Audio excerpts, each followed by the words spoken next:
Ambassador Kale stood before the massive crystal screen that showed Earth spinning slowly in the darkness of space and felt nothing but boredom as he prepared his annual report for the Galactic Council. The blue planet looked as primitive as ever, with its simple chemical rockets barely reaching their own moon and their pathetic radio signals that leaked into space like the babbling of children. For 300 years, the Xanthari Empire had watched this world, and for 300 years the humans had shown no signs of developing faster than light travel or any technology that might threaten the established order of the galaxy. The council chamber filled with representatives from dozens of species as Kale activated his presentation, showing graphs and charts that painted Earth as exactly what they expected it to be. The humans still used fusion drives that took months to reach their outer planets, and their most advanced ships moved like crawling insects compared to the elegant hyperspace vessels that connected the galactic civilizations. Kale's voice carried the same tired tone he used every year as he explained how Earth remained safely contained within their single star system, with no capability to threaten anyone beyond their own small world. What none of them knew was that, far below the surface of Earth, in a facility buried beneath the Seoul National Research Institute, Dr. Hana Kim was reviewing data that would have terrified every member of the Galactic Council if they had known it existed. The quantum tunnel drive that hummed quietly in the laboratory represented 50 years of human engineering that had developed in complete secrecy while the aliens watched their sky for signs of primitive rocket exhaust. Hana touched the smooth surface of the drive core and smiled as she thought about how the galaxy's most advanced species had been looking for the wrong kind of technology all along. Captain Minho Park guided his ship the Baekdu through the space near Saturn and felt the familiar thrill of knowing that no alien sensor could detect them as they moved through quantum tunnels that existed outside normal space. His crew of 12 operated the most advanced vessel in human space, while the rest of the galaxy believed Earth had never built anything more sophisticated than a space station. The ship itself looked nothing like the chemical rocket designs that aliens associated with human technology, and instead resembled a smooth black stone that could appear and disappear without leaving any trace in hyperspace. Engineer Suji Lee monitored her instruments as they approached Rhea, where their long-range sensors had detected an alien structure hidden beneath the moon's icy surface. The Xanthari observation post had been watching Earth for decades without realizing that humans were already capable of reaching them and gathering intelligence about their activities. Suji's fingers moved across her control panel as she prepared to hack into the alien computer systems, using techniques that had been developed specifically for penetrating Council technology. The alien base appeared on their screens as a complex network of tunnels and chambers carved into the rock beneath Rhea's frozen surface, and Minho felt a cold anger as he realized how long the aliens had been spying on his home world. The structure contained enough equipment to monitor every radio transmission from Earth and track every rocket launch while maintaining detailed files on human technological development. Suji worked quietly to break through their security systems, using quantum encryption methods that no alien species had ever encountered. When the alien databases opened to her probing, Suji felt her breath catch as she saw the true scope of their surveillance operations. The Xanthari had been filing reports on human progress for 3 centuries and had classified Earth as a protected primitive world that posed no threat to galactic stability. More disturbing were the files that outlined what would happen when Earth's protection status expired in 6 months. The Galactic Council would vote on humanity's fate, and if humans showed no signs of achieving faster-than-light travel, they would be relocated to a single continent while their planet was strip-mined for resources. Dr. Gina Choi sat in her laboratory on Earth, analyzing the intercepted alien communications that Captain Park's team had transmitted back through quantum tunnel relay, and felt sick as she translated the casual way the aliens discussed humanity's future. The council members spoke about relocating billions of humans as if they were discussing moving livestock, and their mining projections treated Earth's biosphere as nothing more than a collection of useful materials. The translations revealed that this was standard procedure for primitive worlds that failed to develop space travel by the time their protection period ended. Hana received the intelligence data in her secure facility and immediately began calculating how long humanity had to prepare for what was coming. 6 months seemed like a very short time, but humans had been preparing for this moment for 50 years, without knowing exactly when it would arrive. The quantum tunnel drive technology that had been developed in secret represented a form of faster than light travel that was completely unknown to the galactic community and might give humanity the advantage they needed to survive. Minho guided the Bayekdu away from Rhea after Suji finished copying the alien databases and felt the weight of responsibility as he thought about the millions of humans who had no idea their planet was being watched by hostile aliens. The journey back to Earth took only minutes through quantum tunnel space, but felt much longer as he considered what they had learned about the galaxy's true nature. The council that presented itself as a peaceful organization of advanced civilizations was actually a system designed to prevent new species from achieving the technology needed to threaten established powers. The alien observation post continued monitoring Earth's radio signals and tracking human rocket launches without any indication that their security had been breached and their most sensitive files had been copied. Suji had been careful to leave no traces of her intrusion, and the automated systems continued sending their regular reports to the Zenthari Empire while completely unaware that humans now knew about the coming vote on their species' fate. Inno. The depths of space between Saturn and Jupiter, other human ships moved through quantum tunnels as they conducted their own intelligence-gathering missions throughout the solar system. The Shadow Fleet that officially did not exist had been mapping alien activities for years while maintaining complete stealth through technology that operated outside the normal space where alien sensors could detect spacecraft movement. Each ship carried crews who had dedicated their lives to protecting Earth from threats that the general population could never imagine. Gina worked through the night translating more alien communications and building a picture of how the Galactic Council operated throughout the galaxy. Species after species had been destroyed or relocated when they failed to develop acceptable technology within arbitrary time limits, and their worlds had been stripped of resources to fuel the expansion of established civilizations. The pattern had been repeating for thousands of years, with no species ever managing to break free from the cycle of suppression and destruction.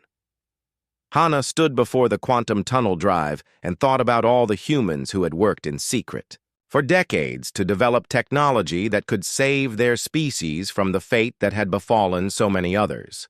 The drive represented more than just faster-than-light travel because it operated on principles that no alien species had ever discovered. While they had been watching for signs of hyperspace technology, humans had been developing something completely different that could transport ships instantly between any 2 points in space without using the network of hyperspace lanes that connected the galactic civilizations. The knowledge that Earth had only 6 months before the Council vote created an urgency that spread through the secret facilities where humanity's true technological capabilities were hidden from alien observation. Soon the time for hiding would be over, and the galaxy would learn that humans had been preparing for this confrontation much longer than anyone realized. Admiral Taik Song stood in the secure briefing room beneath the Korean peninsula, where world leaders had gathered in secret after learning the truth about humanity's situation, and felt the weight of 50 years of deception as he prepared to reveal what their governments had been hiding from their own people. The underground facility in Busan had been built specifically for this moment when the shadow war that humanity had been preparing for would finally begin. Presidents and prime ministers sat around the circular table looking shocked as they learned that Earth had possessed faster-than-light travel for decades, while their citizens believed they were still trapped in their single star system. The revelation that alien species had been monitoring Earth for centuries while planning humanity's eventual destruction sent waves of anger and fear through the assembled leaders. Tyke explained how the quantum tunnel drive technology had been developed through international cooperation between scientists who understood that humanity's survival might depend on weapons and ships that no alien species could detect or understand. The secret project had required resources from every major nation and the cooperation of thousands of people who had dedicated their lives to protecting a world that could never know what they had sacrificed. Commander Yuna Bay received her orders to lead a reconnaissance mission to the Xanthari border worlds where human intelligence suggested the aliens maintained facilities for suppressing primitive species throughout the galaxy. Her ship, the Tuguk, moved through quantum tunnel space toward the Kepler system, where alien installations supposedly prevented other civilizations from developing faster-than-light technology. The mission would be humanity's first direct observation of how the Galactic Council maintained its control over species that might threaten their dominance. The journey to Kepler took less than an hour through quantum tunnel space compared to the months it would have required using conventional faster-than-light drives that operated through hyperspace lanes. Yuna's crew included specialists who had trained their entire careers for missions like this where they would need to gather intelligence about alien technology while remaining completely undetected. The Tuguk itself had been designed to operate in environments where discovery would mean certain death for everyone aboard. When they emerged from quantum tunnel space near Kepler, the crew immediately detected massive alien installations that surrounded several star systems where primitive civilizations had been developing space travel. Yuna watched her screens show how the alien suppression technology worked by creating interference fields that prevented any species from achieving the quantum effects necessary for faster-than-light travel. The installations had been operating for thousands of years and had successfully prevented dozens of species from ever leaving their home star systems. Lieutenant Dongmin Kong led his stealth team through the corridors of an abandoned Council military depot in the Vega system where intelligence suggested they would find information about the true scope of alien military forces throughout the galaxy. The facility had been constructed to support fleet operations across hundreds of star systems and contained databases that detailed the Council's military capabilities. Dongmin's team moved like shadows through the complex using equipment that made them invisible to alien sensors while they copied classified military information.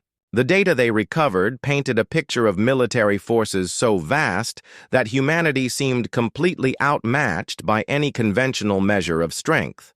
Millions of alien warships were distributed across the galaxy with automated systems that could respond to threats within hours of detection. The Council maintained this massive military presence specifically to destroy any species that managed to develop faster-than-light travel without permission from the established galactic order. However, the intelligence data also revealed a critical weakness in the alien military structure that gave Yuna hope as she transmitted her findings back to Earth through quantum tunnel relays. The alien fleets depended entirely on quantum-entangled command networks that allowed instantaneous communication across galactic distances, but also created a vulnerability that could be exploited by anyone who understood how to disrupt quantum entanglement.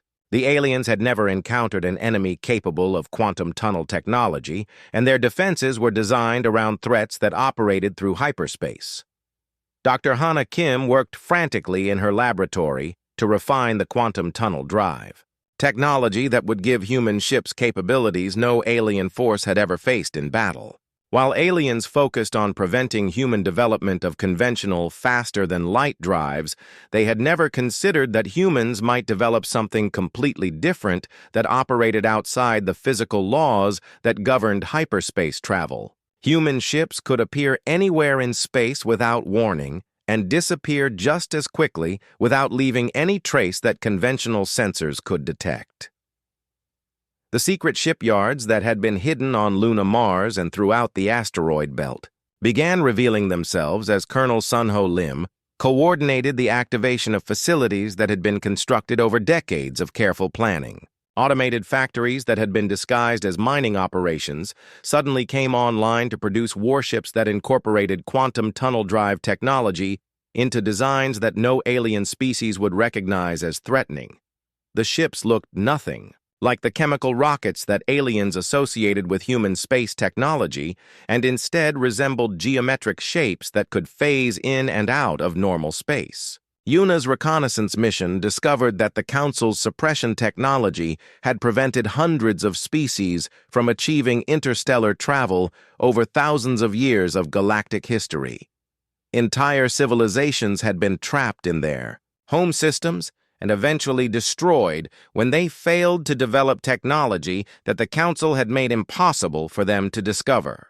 The pattern revealed that the Council was not a peaceful organization of advanced species, but rather a system designed to maintain the dominance of a few powerful civilizations by preventing any potential competitors from reaching the stars. The intelligence gathered from multiple missions began forming a picture of an enemy that was powerful but predictable in ways that might allow humanity to survive the coming confrontation.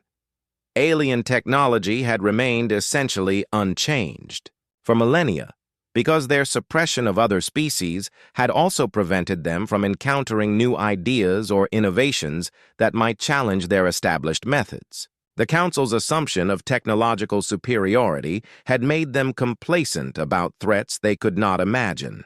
Dongmin's team discovered manufacturing facilities where the Council produced the suppression technology that kept primitive species trapped in their home systems and realized that destroying these facilities might free dozens of civilizations that had been prevented from developing space travel. The liberation of suppressed species could provide humanity with allies who shared their hatred of the Council's oppressive control over galactic civilization. Admiral Taik Song reviewed the intelligence reports from reconnaissance missions throughout the galaxy and began formulating the strategy that would give humanity its only chance of survival against forces that outnumbered them by millions to one.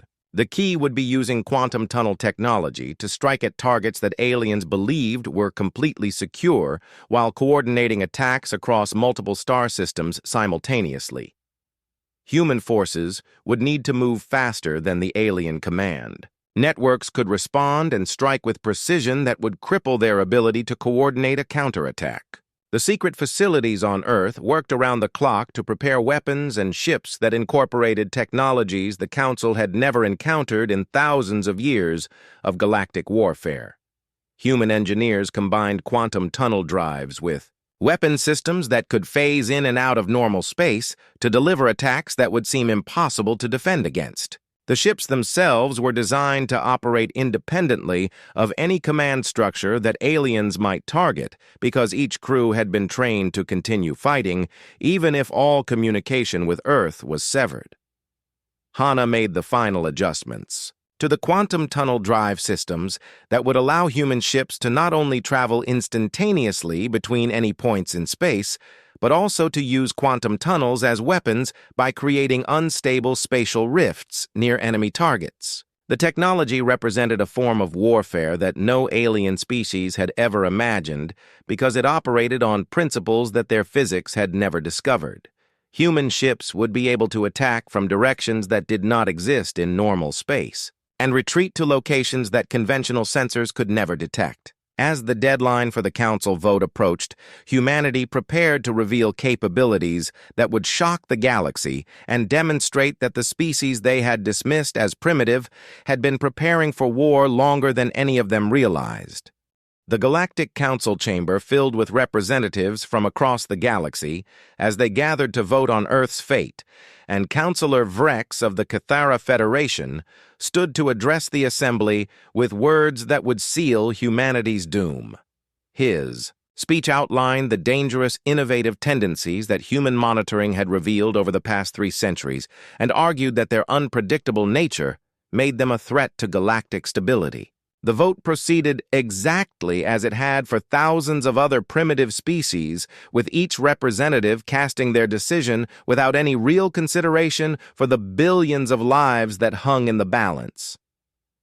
When the final tally appeared on the Chambers displays every member of the council had voted for immediate sterilization of Earth, followed by resource extraction operations that would strip the planet of everything valuable. Vrex announced that the extermination fleet would depart within 72 hours and that Earth's population would be eliminated before they could develop any technology that might threaten the established order. The council members began filing out of the chamber, completely unaware that their communications networks had been compromised and that humanity was already preparing to respond to their declaration of war. Admiral Take Song stood in the command center beneath Seoul as reports came in from reconnaissance teams throughout the galaxy and gave the order that would begin Operation Broken Chain. Human ships that had been hiding in quantum tunnel space for weeks suddenly emerged near communication relays in 12 star systems simultaneously, while alien sensors registered impossible readings that suggested spacecraft were appearing from nowhere. The first phase of humanity's response involved crippling the Council's ability to coordinate their forces by destroying the quantum-entangled networks that allowed instantaneous communication across galactic distances. Captain Minho Park led the first wave of attacks as his ship the Baekdu materialized inside a heavily defended Zenthari communication facility and immediately began targeting the quantum relay cores that connected the facility to the galactic network. His crew worked with precision that came from years of training as they destroyed critical systems, while alien defenders struggled to understand how human ships had penetrated their most secure installations. The quantum tunnel drives allowed human vessels to appear inside enemy defenses and attack from positions that conventional warfare had never prepared aliens to defend. Major Kyung-ho Yoon commanded ground forces that materialized on alien weapon manufacturing worlds, where the Council produced the technology used to suppress primitive species throughout the galaxy. His teams had trained for years to operate in alien environments while using equipment that gave them advantages no Council military force had ever faced in battle. The soldiers moved through alien facilities like ghosts as they planted charges that would destroy manufacturing capabilities while gathering intelligence about Council military technology. The weapon factories that Kyung-ho's forces targeted had been operating for millennia without any security measures designed to prevent attacks from forces that could appear anywhere without warning. Alien workers fled in panic as human soldiers emerged from quantum tunnels throughout the facilities and began systematically destroying production equipment with explosive charges that had been specifically designed to cripple alien manufacturing capabilities. The attacks succeeded because no alien species had ever developed technology that allowed military forces to bypass physical defenses by operating outside normal space. Commander Yuna Bay led a surgical strike against the Zenthari homeworlds, orbital defense grid using tactics that demonstrated human innovation in ways that terrified alien defenders who had never faced an unpredictable enemy. Her ships appeared throughout the defensive network simultaneously and began attacking from multiple directions, while alien commanders struggled to coordinate responses against forces that seemed to exist everywhere at once. The defense grid had been designed to protect against conventional attacks that approached through hyperspace lanes, but had no capability to defend against enemies that could appear instantly at any location. The orbital defenses around the Zenthari homeworld represented some of the most advanced military technology in the galaxy and had never been penetrated by any enemy force in thousands of years of operation. Yuna's tactical brilliance combined with quantum tunnel technology allowed her small force to neutralize defenses that should have required massive fleets to overcome. The human ships used quantum tunnels not only for movement, but also as weapons by creating spatial rifts that tore apart defensive installations while remaining immune to counterattacks that could not target enemies existing partially outside normal space. Dr. Gina Choi transmitted humanity's message across the galaxy using captured alien communication networks to broadcast proof of the Council's suppression activities to every civilized species. Her broadcast included detailed evidence of how the Council had prevented thousands of species from developing space travel while systematically destroying any civilization that managed to achieve faster-than-light technology. The message concluded with coordinates for liberation fleets that would help suppressed species break free from the technological barriers that had trapped them in their home systems for millennia.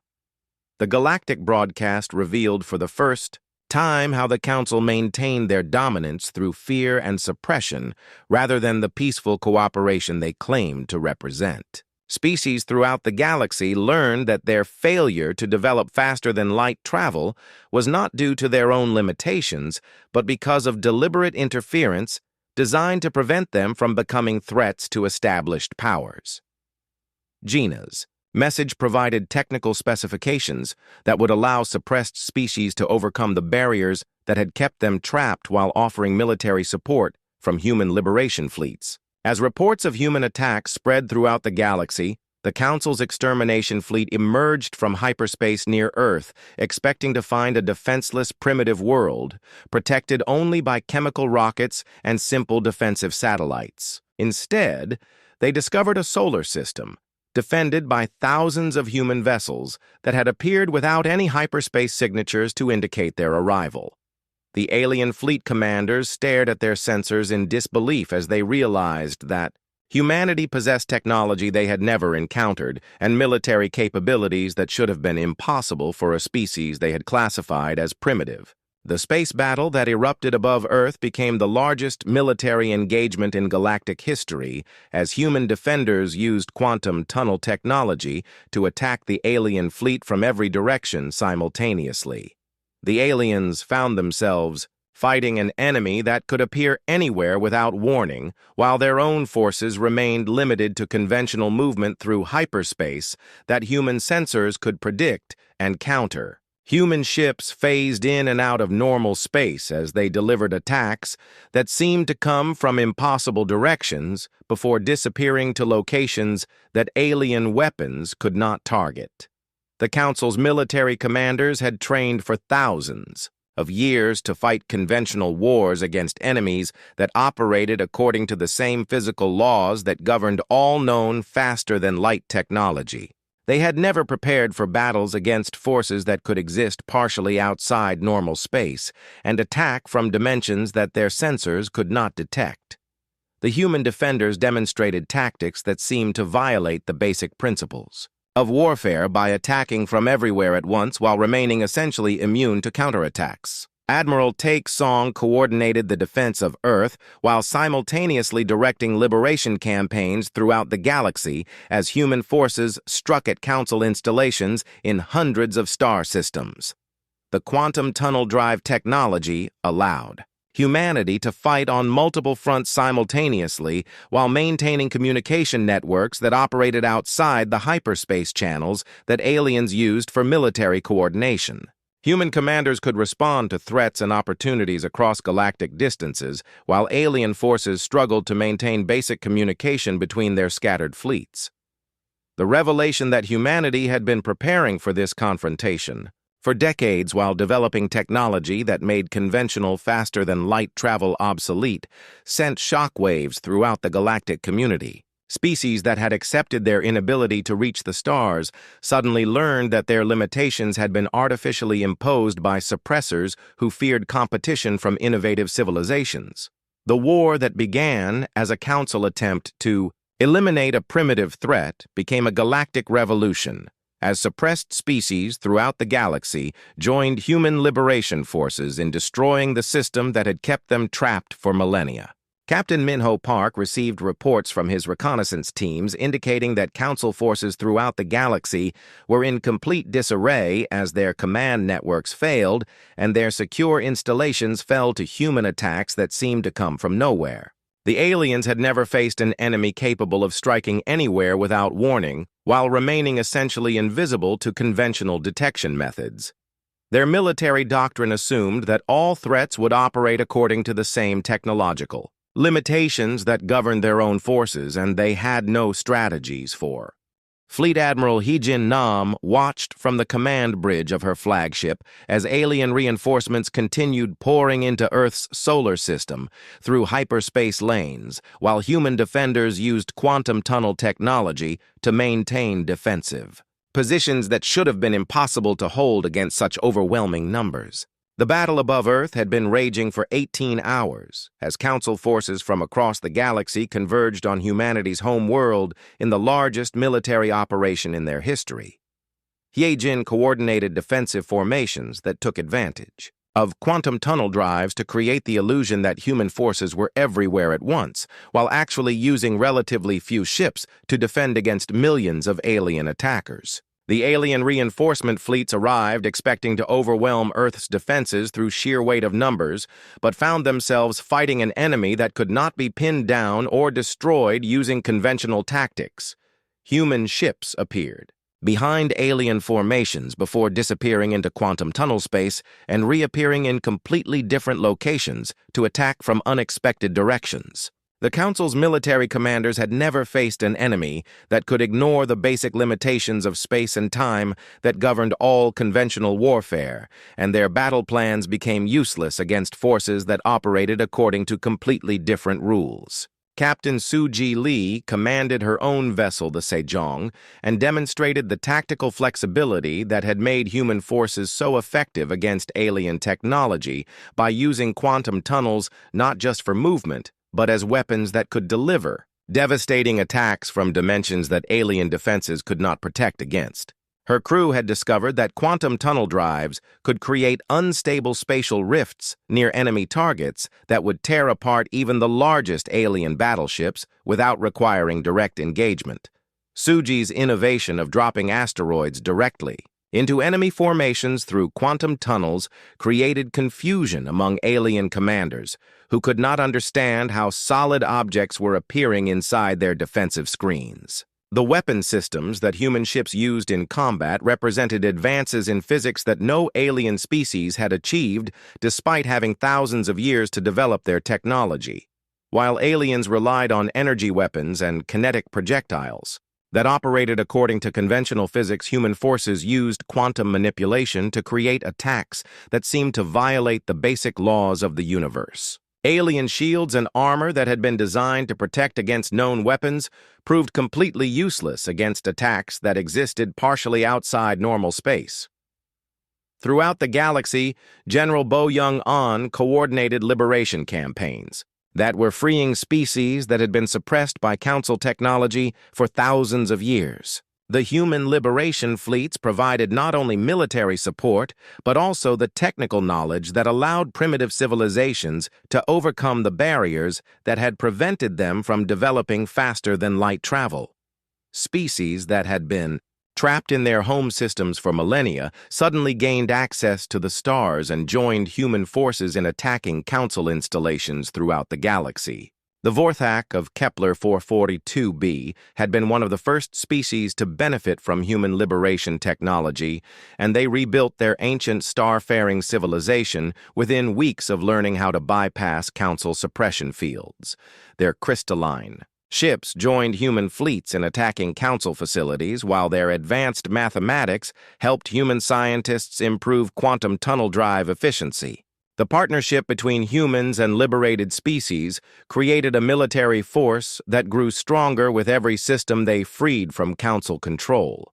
The crystalline Hashari emerged from their enforced planetary isolation with a vengeance that surprised even human commanders who had expected grateful allies rather than warriors, bent on destroying every trace of Council technology they could find. Their unique ability to process quantum information at speeds that biological minds could not match made them invaluable partners in coordinating attacks across multiple star systems simultaneously.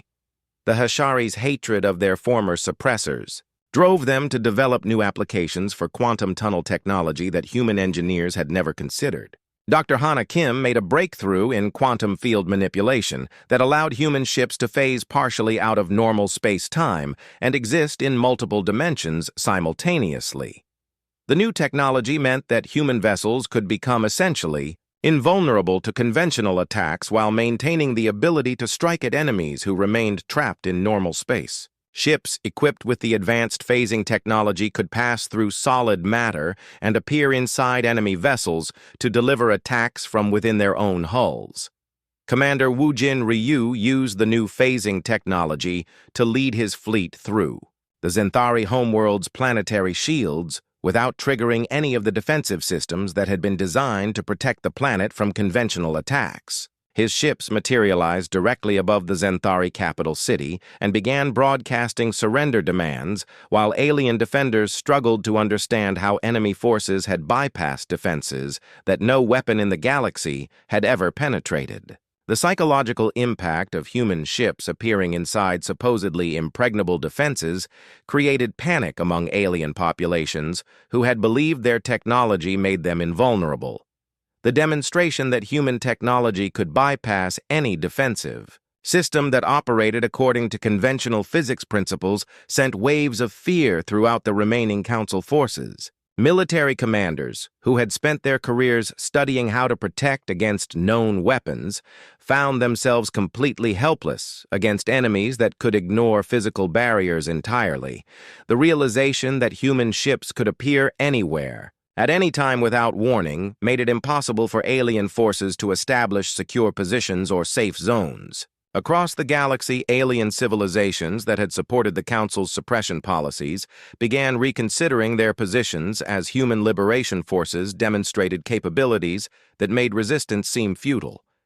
Species that had benefited from the old system of galactic control found themselves isolated as their former subjects joined human forces in dismantling the infrastructure that had maintained Council dominance for millennia.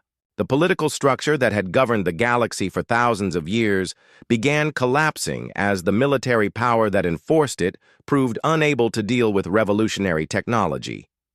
The revelation that humanity had developed a form of faster than light travel that made all previous technology obsolete created a paradigm shift that affected every aspect of galactic civilization. Trade routes that had been established over millennia became obsolete when quantum tunnel drives allowed instant transportation between any 2 points in space. Military strategies that had been refined over thousands of years of warfare became useless against enemies that could attack from outside normal space-time.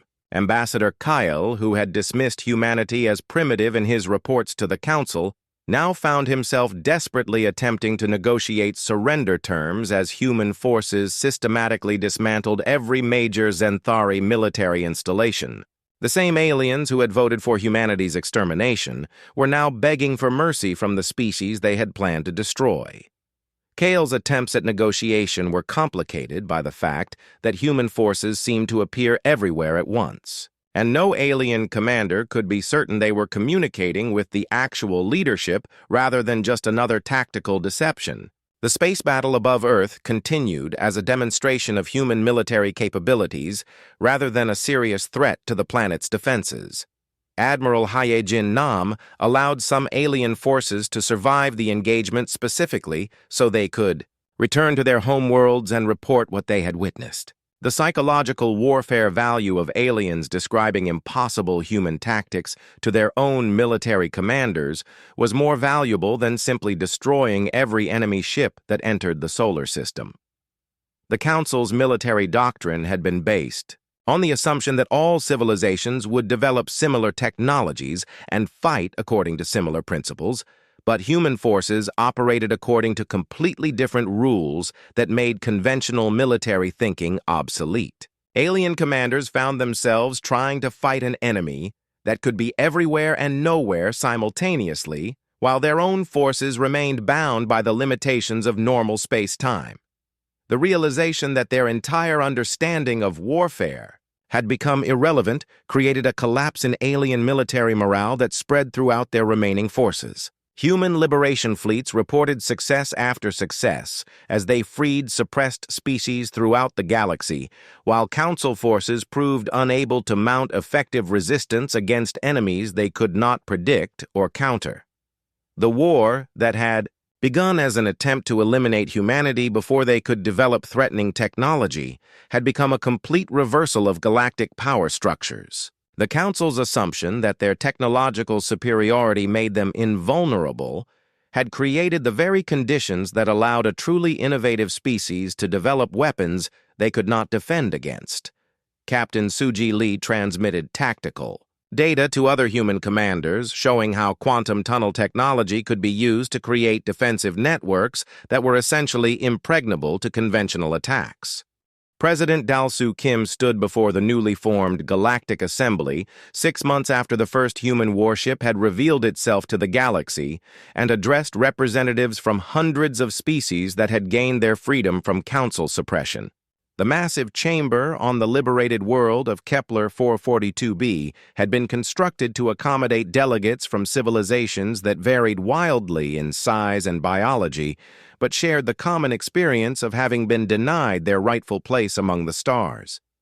Dalsu's speech outlined the principles that would govern the new galactic order where every species would have an equal voice, regardless of their technological development or military power.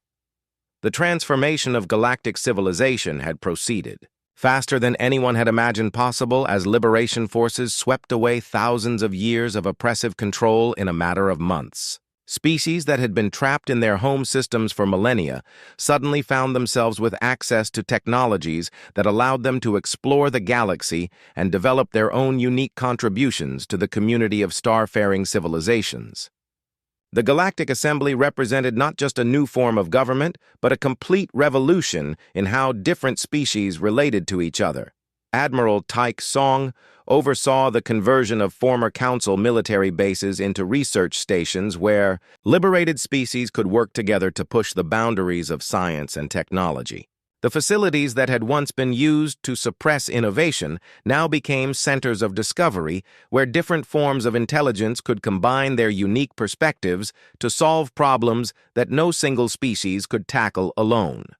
The collaborative research projects that emerged from these stations produced advances in physics and engineering that surpassed anything the Council had achieved in thousands of years of technological stagnation.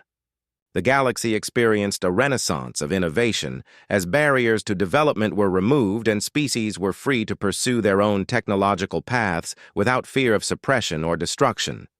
Civilizations that had been prevented from developing faster than light travel suddenly leapt forward with their own unique solutions to the problems of interstellar transportation.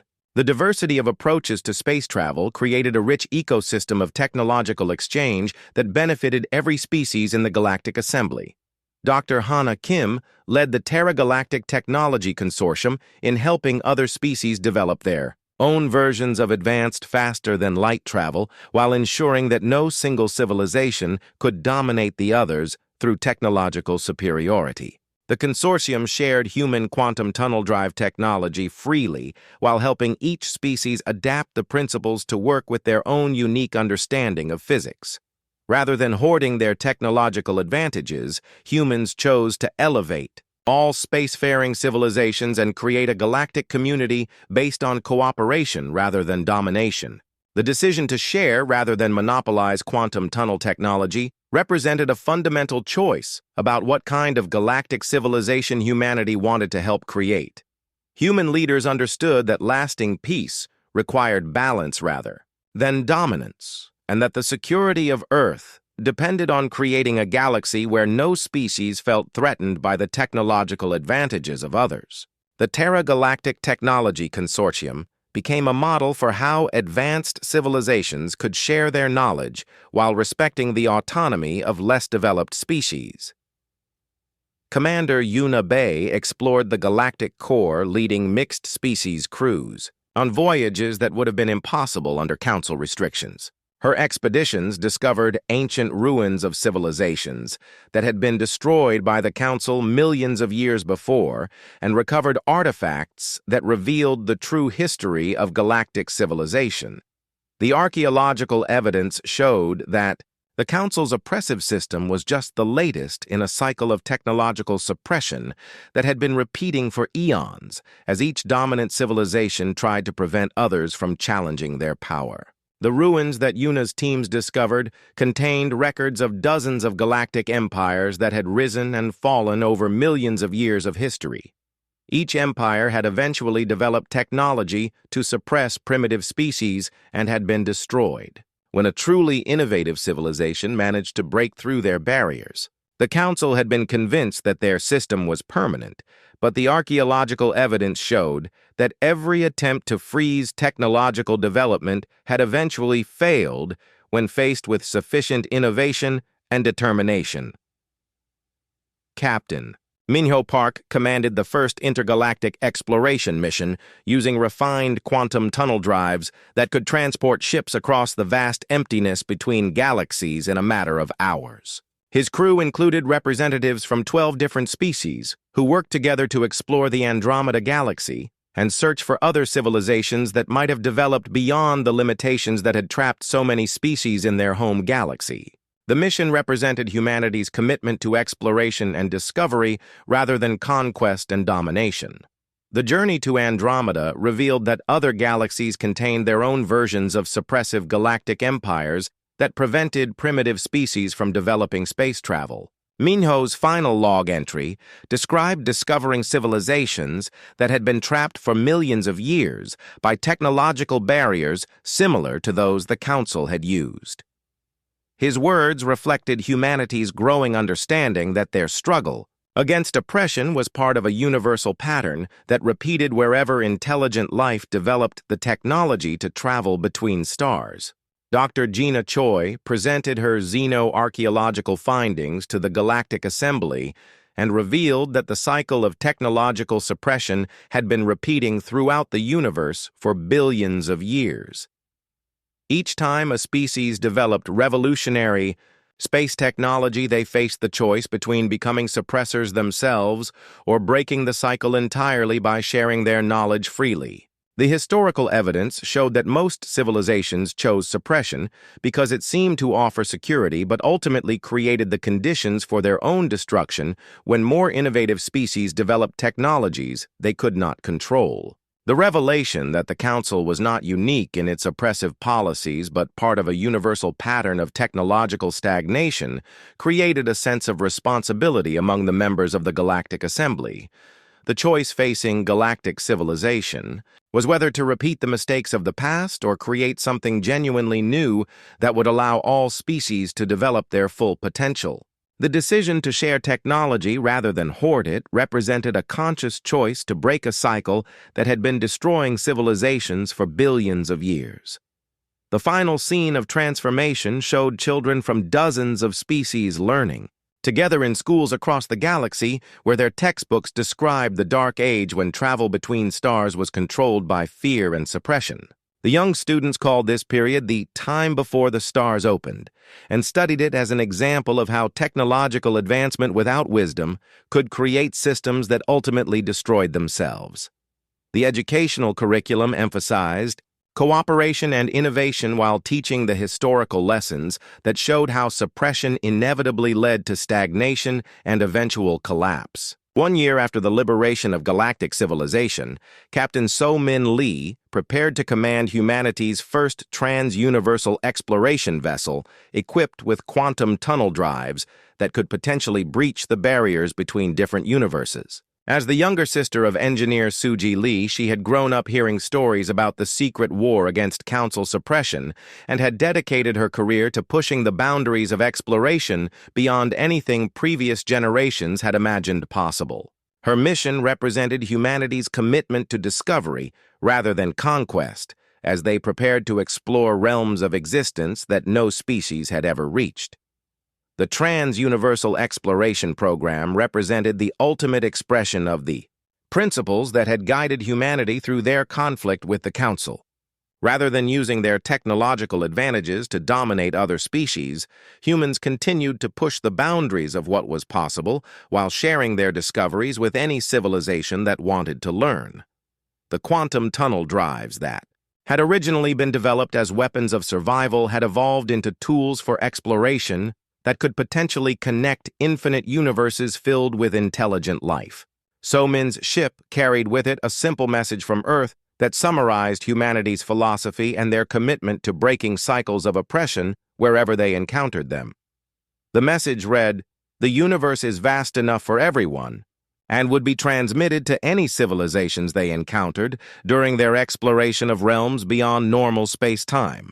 The words reflected humanity's hard-won understanding that security came not from suppressing others, but from creating communities where every species could develop their full potential without fear. The transformation of galactic civilization, from a system based on suppression to one founded on cooperation and shared discovery, represented more than just a military victory over the Council forces. Humanity had chosen to break a cycle that had been repeating for billions of years and create something genuinely new that offered hope for infinite expansion and development.